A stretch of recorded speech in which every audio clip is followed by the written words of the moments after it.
Assalamualaikum warahmatullahi wabarakatuh. Kami dari kelompok ruang vektor akan menjelaskan hasil dari tugas besar kami tentang aplikasi ruang vektor pada transmisi data. Nah, pendahuluannya dulu, dari tujuan dari proyek ini adalah untuk menunjukkan salah satu kaitan antara kajian matematika yang abstrak dan terapannya di dalam bidang yang lain, atau di dalam kehidupan nyata. Nah, kali ini, seperti yang mungkin banyak orang ketahui bahwasanya matematika yang abstrak itu sesuatu yang sulit untuk diterapkan di dalam kehidupan nyata.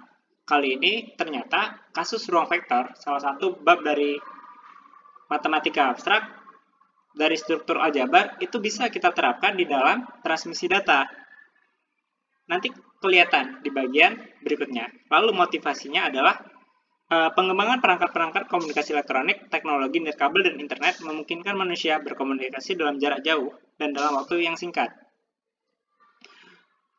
Data-data digital dikirimkan melalui suatu saluran yang mungkin saja dapat rusak pesannya di dalamnya atau terjadi error di dalamnya.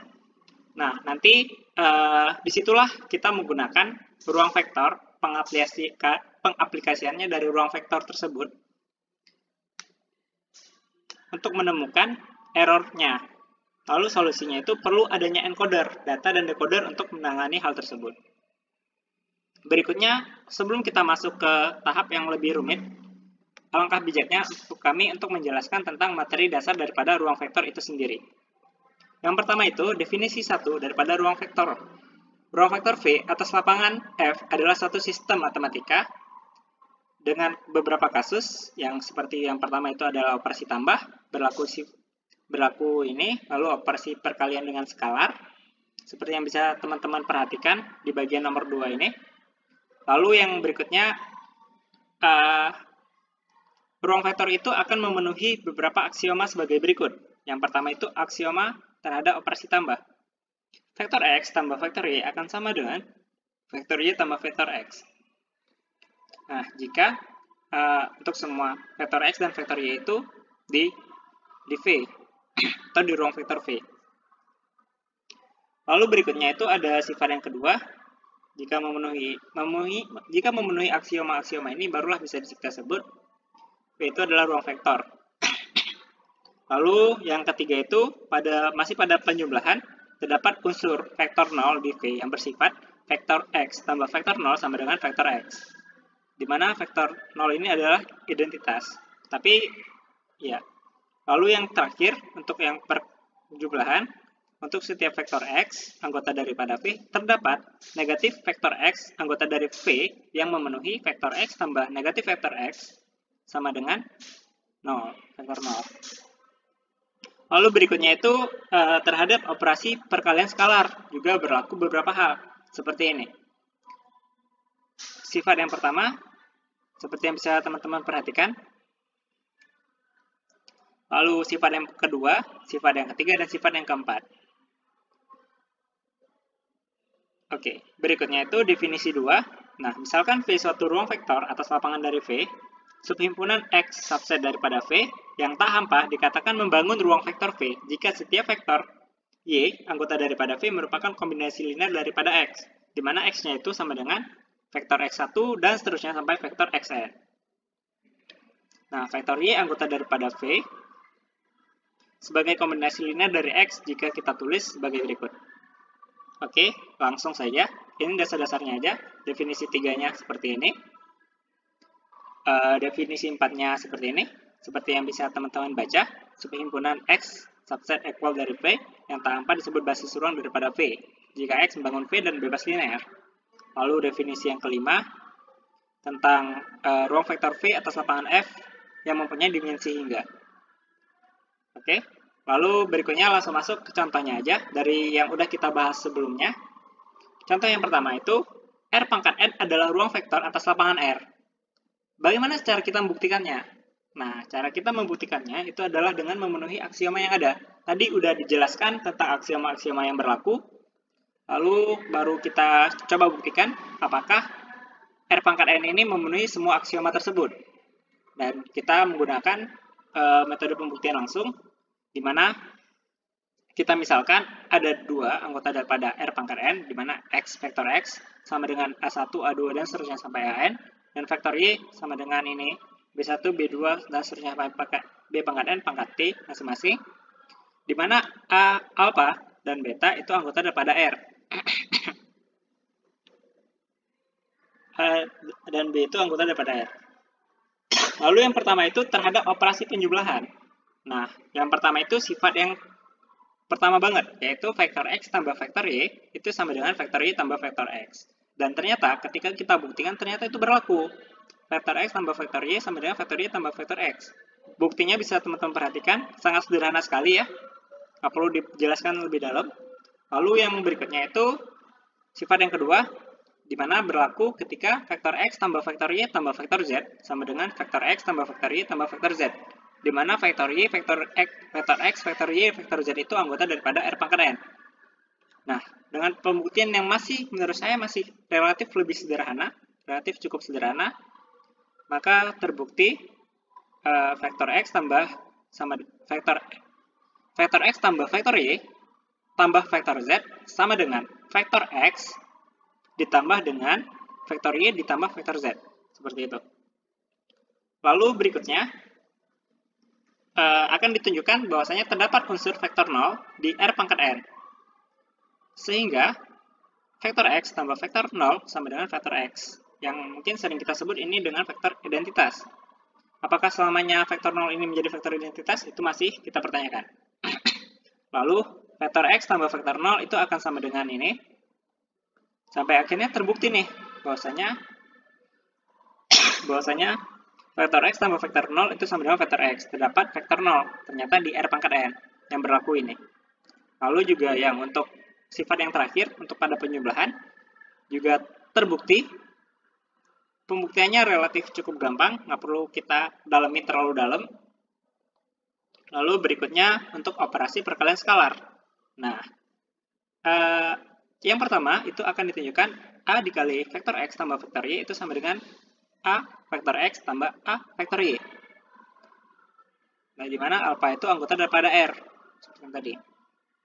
Nah, ternyata dengan mungkin agak sedikit ribet, tapi bisa kita ikutin, sangat mudah diikutin ya sebenarnya. Nah, ini dia pembuktiannya.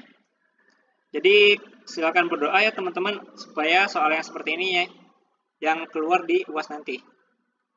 Berdoa dimulai. Selesai.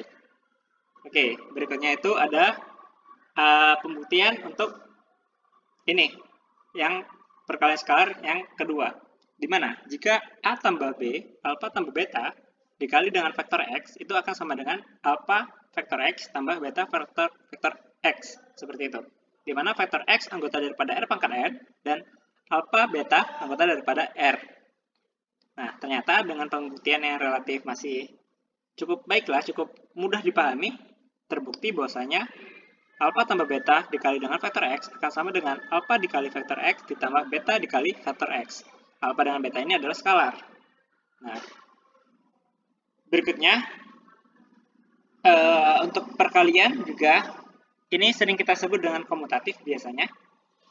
Alpha dikali beta dikali dengan vektor X akan sama dengan alpha dikali beta kali vektor X sama dengan beta dikali alpha dikali vektor X.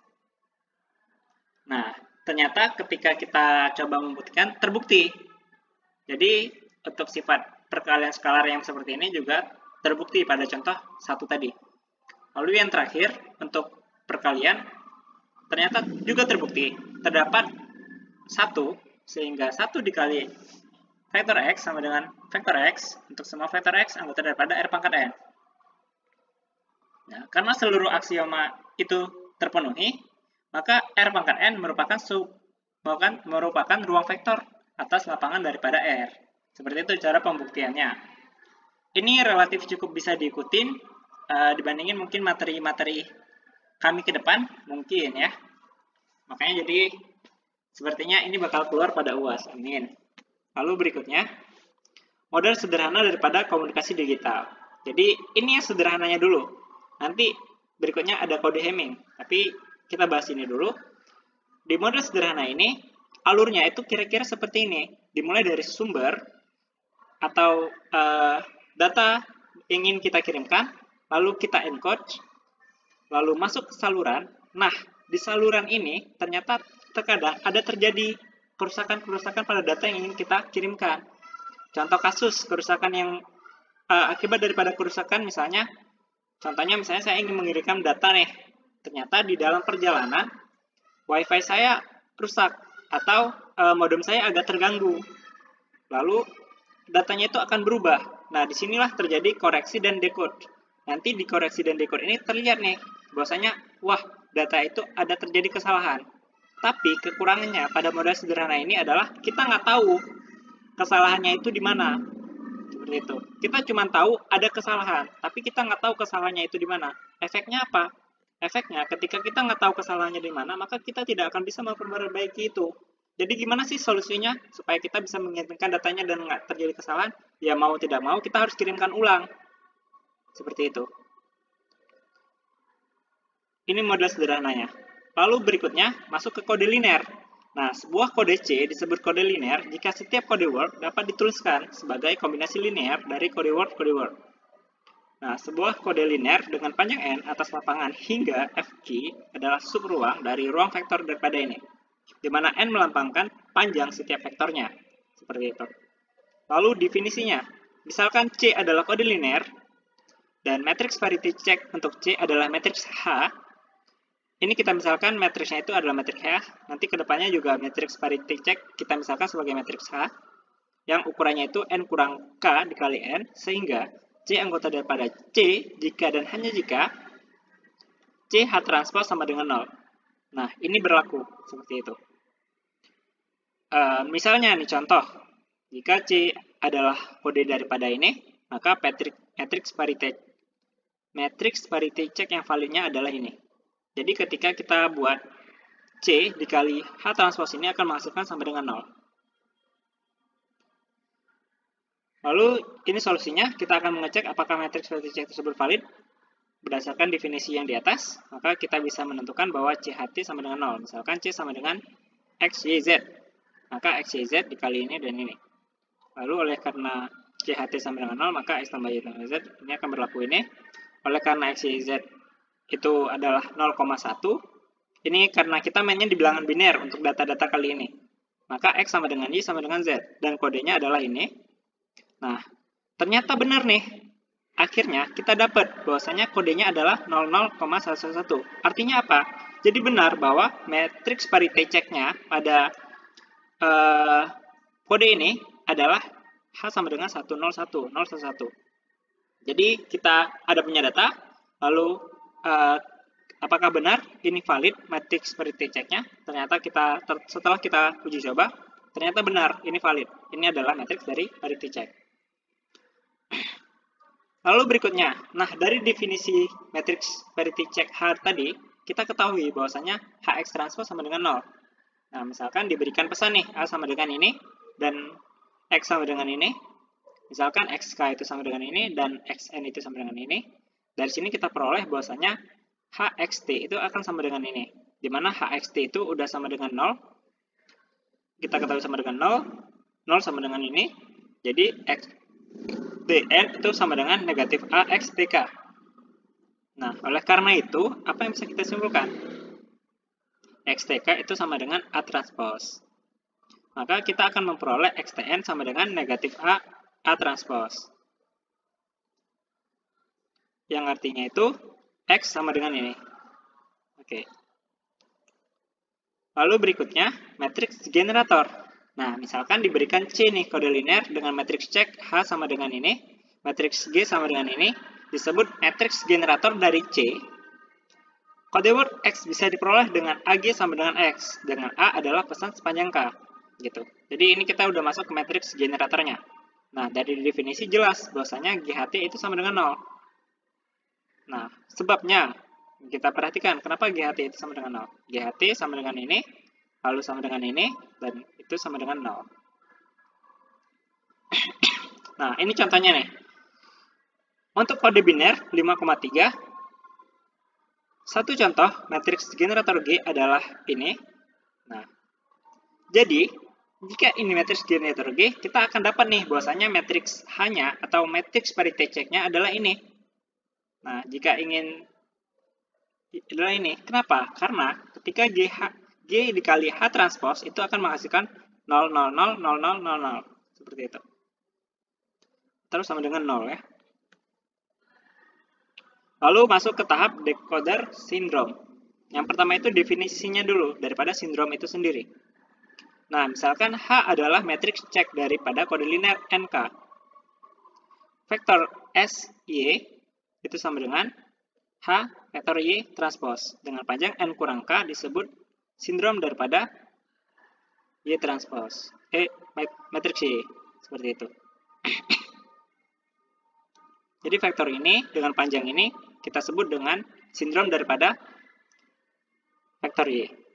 Lalu masuk ke yang berikutnya, yaitu definisi daripada decoder syndrome. Misalkan C adalah kode linear daripada NKD, dan misal kode watt daripada vektor X, itu anggota daripada C ditransmisikan. Jika vektor Y, anggota daripada FNQ diterima, maka dihitung S vektor Y sama dengan S vektor X, vektor E. Jika R adalah vektor E, maka vektor Y akan didekode menjadi vektor X, yaitu vektor X sama dengan vektor Y dikurang vektor E. Seperti itu. Lalu masuk ke tahap kode Hamming. Nah, ini. Sebuah kode biner CM sepanjang N sama dengan 2 pangkat M dikurang 1, di mana M itu lebih dari sama dengan 2, dengan matriks cek H berukuran M dikali 2 pangkat M dikurang 1, yang semua kolom-kolomnya tak 0. Itu akan disebut dengan kode Hamming. Ini masuk ke tahap ini. Kode Hamming adalah kode linear daripada ini dapat mendeteksi error yang kurang dari sama dengan 2 dan dapat mengkoreksi satu error. Jadi kalau yang sederhana tadi kita nggak bisa nih koreksi, kita nggak bisa mencari tahu nih errornya itu di mana. Tapi kalau kode Hamming kita bisa. Untuk kode Hamming biner dapat digunakan metode khusus dalam menentukan error dan koreksi. Jadi kita bisa menentukan errornya itu. Misalkan kolom-kolom H diurutkan sedemikian hingga kolom ke I adalah representasi biner dari I. Jika Y diterima dan SY sama dengan HY transpose sama dengan HE transpose adalah kolom ke I dari H, maka error terjadi pada kolom ke I pada Y. Nah, contoh misalnya diberikan C3 nih, kode Hamming 743. Nah, dengan matriks ceknya itu H sama dengan ini. Itu matriks ceknya. Misalkan pesan yang kita terima adalah vektor Y sama dengan ini yang kita terima, dan kita peroleh hasil perkaliannya yaitu 110.